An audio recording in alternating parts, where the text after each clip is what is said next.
Hi, I'm Kaylee Fales, and today I'm going to be talking about some special tests for the shoulder. The first test is the anterior drawer test, which is used to indicate glenohumeral instability.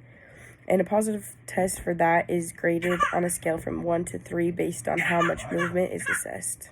This is the anterior drawer test of the shoulder. So for this test, you're going to have your patient with their shoulder off of the exam table. You're going to bring their arm into about 60 to 80 degrees of abduction and like a neutral rotation. You're then going to provide an axial load and then move their shoulder anteriorly and assess their range of movement. And you'll be able to grade that on a scale of 1 to 3 based on how much movement you see. This next test is called the apprehension test, and this is used to assess instability in the anterior direction. And a positive test for this, like the name suggests, would be apprehension. This is the apprehension test of the shoulder. So for this one, you're going to have the patient abduct their shoulder and then flex to about 90 degrees. And then you are going to actively provide extension against and watch for signs of apprehension when performing this test. This test is the sulcus sign test, and this is used to assess instability in the inferior direction, and a positive test would be dimpling or a divot when this test is completed. This is the Paxinos test, or Paxinos sign test, and for this one, you are going to use your thumb and find the acromion of the scapula. And then with your other fingers, you're going to find about the middle part of the clavicle, and you're going to provide pressure on the acromion anteriorly, and then provide pressure posteriorly on the clavicle, and look for signs of pain.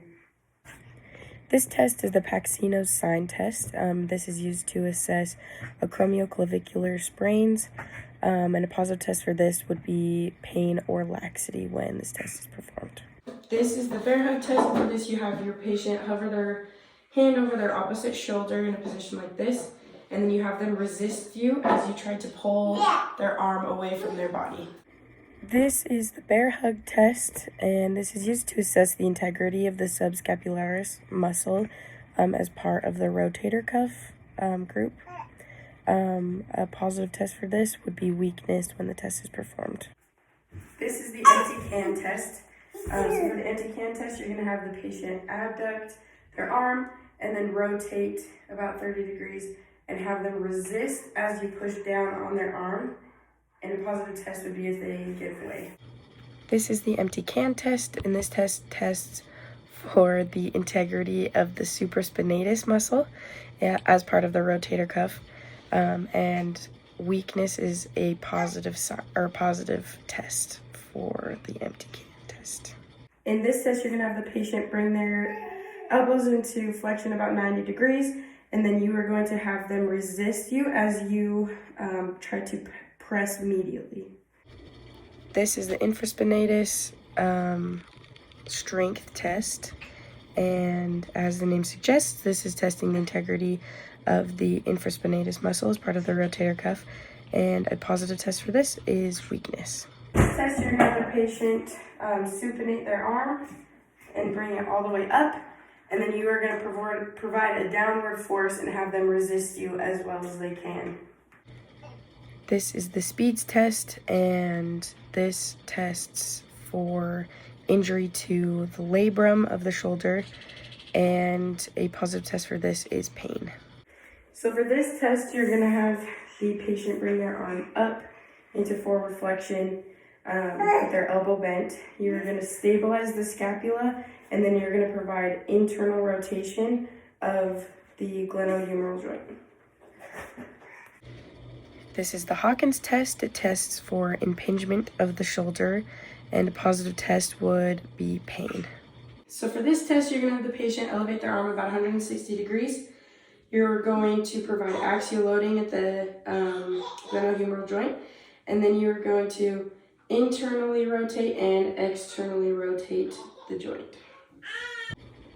This is the crank test, and this test is used for the labrum and to test if there's any injury to the labrum of the shoulder.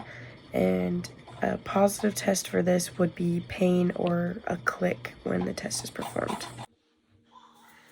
So for this test, you're going to bring the arm up to about 90 degrees. You're going to stabilize the shoulder and then compress the shoulder. It's easier if you use your knee. And then you're going to rotate. I can't. Okay. I think I need to stand like this, but then they can't see it.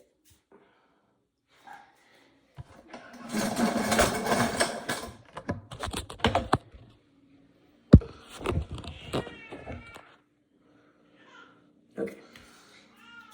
So for this test, you're going to bring the arm out at about 90 degrees. You'll stabilize the shoulder, and then you'll compress from this side, and then you're going to rotate the humerus and watch out for that painful clunk. This is the compression rotation test. This also tests for the integrity of the labrum of the shoulder, but a positive test for this would be a painful clunk when this test is administered. This is the sulcus test, and for this you're going to have your patient with their arms hanging at their side. You're going to find their subacromial area, and then you're going to pull down on their elbow and feel for any space that's created. If it is a positive test, you'll be able to measure the space, and that will tell you the degree to which the injury has occurred.